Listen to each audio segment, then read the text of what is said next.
গাজায় যুদ্ধবিরতি আলোচনার মাঝেও থেমে নেই ইসরায়েলি আগ্রাসন। নতুন করে ২৪ ঘন্টায় প্রাণ গেছে ৩৪ ফিলিস্তিনির।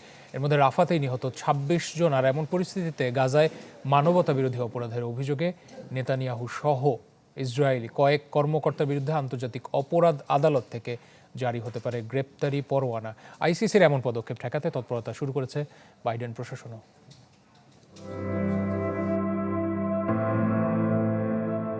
ধ্বংস, মৃত্যু, ক্ষুধা, সাথে বাস্তুচ্যুতি, এ যেন করুণ নিয়তি গাজাবাসীর।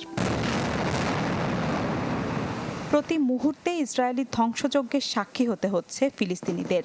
রাফাকে টার্গেট করে তীব্র হচ্ছে হামলা। এর মধ্যে নতুন দুর্যোগ হয়ে দাঁড়িয়েছে তীব্র তাপপ্রবাহ। এমন পরিস্থিতিতে কিছুটা আশার আলো জাগাচ্ছে নতুন করে সচল হওয়া যুদ্ধবিরতি আলোচনা। মিত্রদের চাপ আর নিজ দেশে প্রবল বিক্ষোভের মুখে শর্ত কমিয়ে নতুন যুদ্ধবিরতির প্রস্তাব দিয়েছে নেতানিয়াহু প্রশাসন।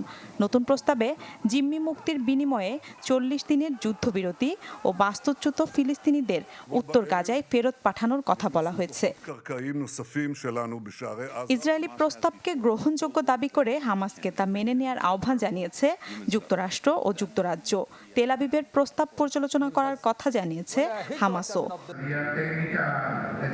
এদিকে গাজায় মানবতা বিরোধী অপরাধের অভিযোগে আন্তর্জাতিক অপরাধ আদালতের গ্রেপ্তারি পরোয়ানার মুখে পড়তে পারেন বেনিয়ামিন নেতানিয়াহু সহ ইসরায়েলি কয়েক কর্মকর্তা। এমন খবর প্রকাশ হতেই কিছুটা আতঙ্কে তেল আবিব। বিষয়টিতে নজর রাখার কথা বলছে দেশটির পররাষ্ট্র মন্ত্রণালয়। আইসিসির এমন পদক্ষেপ ঠেকাতে তৎপরতা শুরু করেছে বাইডেন প্রশাসনও।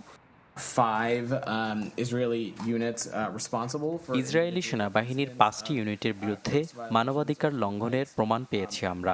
বিষয়টি নিয়ে আমাদের পদক্ষেপ চলমান।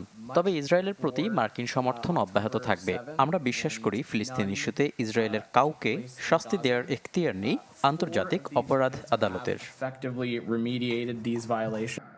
এখন পর্যন্ত আইসিসির সনদে স্বাক্ষর করেনি ইসরায়েল। তবে ফিলিস্তিন এই আদালতের সদস্য হয় এই ভূখণ্ডে এমন অপরাধের তদন্তে বাধা নেই আইসিসির।